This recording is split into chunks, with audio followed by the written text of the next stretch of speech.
Eyre, Chapter 5. 5 o'clock had hardly struck on the morning of the 19th of January when Bessie brought a candle into my closet and found me already up and nearly dressed. I had risen half an hour before her entrance and had washed my face and put on my clothes by the light of a half-moon just setting, whose rays streamed through the narrow window near my crib. I was to leave Gateshead that day by a coach which passed the lodge gates at 6 a.m. Bessie was the only person yet risen. She had lit a fire in the nursery, where she now proceeded to make my breakfast. Few children can eat when excited with the thoughts of a journey, nor could I. Bessie, having pressed me in vain to take a few spoonfuls of the boiled milk and bread she had prepared for me, wrapped up some biscuits in a paper and put them into my bag. Then she helped me on with my pelisse and bonnet, and wrapping herself in a shawl, she and I left the nursery. As we passed Mrs. Reed's bedroom, she said, "Will you go in and bid Mrs. goodbye?" "No, Bessie. She came to my crib last night when you were gone down to supper and said I need not disturb her in the morning, or my cousins either, and she told me to remember that she had always been my best friend and to speak of her and be grateful to her accordingly." "What did you say, miss?" "Nothing. I covered my face with the bedclothes and turned from her to the wall." "That was wrong, Miss Jane." "It was quite right, Bessie. Your missus has not been my friend. She has been my foe." "Oh, Miss Jane, don't say so." "Goodbye to Gateshead," cried I, as we passed through the hall and went out the front door. The moon was set, and it was very dark. Bessie carried a lantern whose light glanced on the wet steps and gravel road soddened by a recent thaw. Raw and chill was the winter morning. My teeth chattered as I hastened down the drive. There was a light in the porter's lodge. When we reached it, we found the porter's wife just kindling her fire. My trunk, which had been carried down the evening before, stood corded to the door. It wanted but a few minutes of 6, and shortly after that hour had struck, the distant roll of wheels announced the coming coach. I went to the door and watched its lamps approach rapidly through the gloom. "Is she going by herself?" asked the porter's wife. "Yes." "And how far is it?" 50 miles. "What a long way! I wonder Mrs. Reed is not afraid to trust her so far alone." The coach drew up. There it was at the gates with its 4 horses and its top laden with passengers. The garden coachman loudly urged haste. My trunk was hoisted up. I was taken from Bessie's neck, to which I clung with kisses. "Be sure and take good care of her," she cried to the guard as she lifted me to the inside. "Aye, aye," was the answer. The door was slapped to. A voice exclaimed, "All right," and so on we drove. Thus was I severed from Bessie and Gateshead, thus whirled away to unknown, and, as I then deemed, remote and mysterious regions. I remember but little of this journey. I only know that the days seemed to me of a preternatural length, and that we appeared to travel over hundreds of miles of road. We passed through several towns, and in one, a very large one, the coach stopped. The horses were taken out, and the passengers alighted to dine. I was carried into an inn, where the guard wanted me to have some dinner. But as I had no appetite, he left me in an immense room with a fireplace at each end, a chandelier pendant from the ceiling, and a little red gallery high up against the wall filled with musical instruments. Here I walked about for a long time, feeling very strange and morally apprehensive of someone coming in and kidnapping me, for I believed in kidnappers, their exploits having frequently figured in Bessie's fireside chronicles. At last the guard entered. Once more I was stowed away in the coach. My protector mounted his own seat, sounded with hollow horn, and away we rattled over the stony streets of L. The afternoon came on, wet and somewhat misty. As it waned into dusk, I began to feel that we were getting very far indeed from Gateshead. We ceased to pass through towns. The country changed. Great gray hills heaved up round the horizon. As twilight deepened, we descended a valley, dark with wood, and a long after night had overclouded the prospect. I heard a wild wind rushing amongst trees. Lulled by the sound, I at last dropped asleep. I had not long slumbered when the sudden cessation of motion awoke me. The coach door was open, and a person like a servant was standing at it. I saw her face and dress by the light of the lamps. "Is there a little girl called Jane Eyre?" she asked. I answered yes, and was then lifted out. My trunk was handed down, and the coach instantly drove away. I was stiff with long sitting, and bewildered with the noise and motion of the coach. Gathering my faculties, I looked about me. Rain, wind, and darkness filled the air. Nevertheless, I dimly discerned a wall before me and a door open in it. Through this door I passed with my new guide. She shut and locked it behind her. There was now visible a house, or houses, for the building spread far with many windows and lights burning in some. We went up a broad pebbly path, splashing wet, and were admitted at a door. Then the servant led me through a passage into a room with a fire, where she left me alone. I stood and warmed my numbed fingers over the blaze. Then I looked round.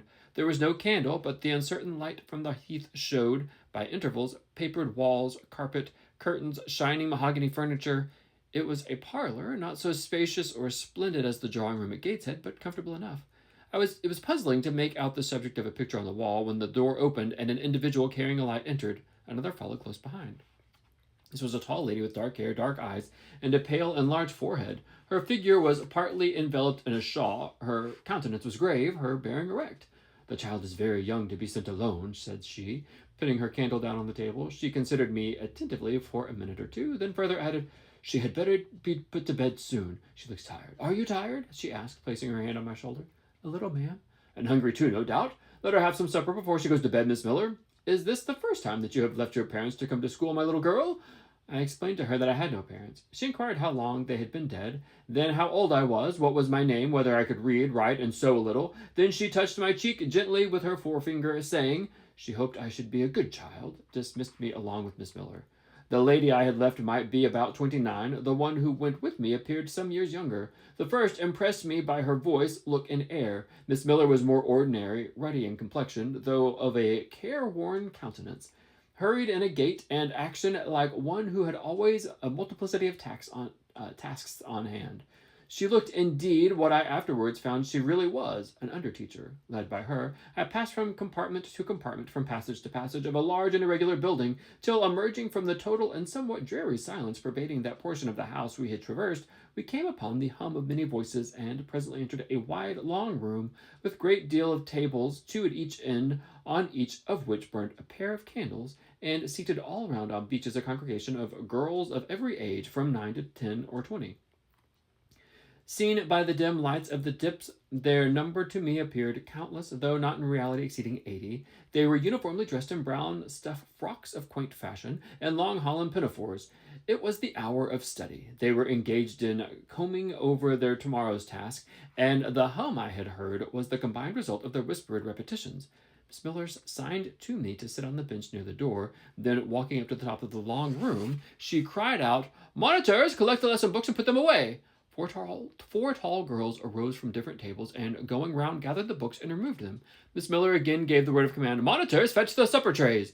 The tall girls went out and returned presently, each bearing a tray with portions of something, I knew not what, arranged thereon, and a pitcher of water and a mug in the middle of each tray. The portions were handed out. Those who liked took a draught of the water, the mug being common to all. When it came to my turn, I drank, for I was thirsty, but did not touch the food, excitement and fatigue rendering me incapable of eating. I now saw, however, that it was a thin oaten cake shared into fragments. The meal over, prayers were read by Miss Miller, and the classes filed off, 2 or 3 upstairs. Overpowered by this time with weariness, I scarcely noticed what sort of a place our bedroom was, except that, like the schoolroom, I saw it was very long. Tonight I was to be Miss Miller's bedfellow. She helped me to undress, then laid down. I glanced at the long rows of beds, each of which was quickly filled with 2 occupants. In 10 minutes the single light was extinguished. Amid silence and complete darkness I fell asleep. The night passed rapidly. I was too tired even to dream. I only once awoke to hear the wind rave in furious gusts and the rain fall in torrents, and to be sensible that Miss Miller had taken her place by my side. When I again unclosed my eyes, a loud bell was ringing. The girls were up and dressing. Day had not yet begun to dawn, and a rush of light or two burnt in the room. I too rose reluctantly. It was bitter cold, and I dressed as well as I could for shivering, and washed where there was a basin at liberty, which did not occur soon, as there was but one basin to 6 girls on the stands down the middle of the room. Again the bell rang. All formed in file, 2 and 2 and 2, and in that order descended the stairs and entered the cold and dimly lit schoolroom. Here prayers were read by Miss Miller. Afterwards she called out, "Form classes!" A great tumult succeeded for some minutes, during which Miss Miller repeatedly exclaimed, "Silence and order!" When it subsided, I saw them all drawn up in their 4 semicircles before 4 chairs placed at 4 tables. All held books in their hands, and a great book, like a Bible, lay on each table before the vacant seat. A pause of some seconds succeeded, filled up by the low, vague hum of numbers. Miss Miller walked from class to class, hushing this definite sound. A distant bell tinkled. Immediately 3 ladies entered the room. Each walked to a table and took her seat. Miss Miller assumed the 4th vacant chair, which was the nearest the door, and around which the smallest of the children were assembled.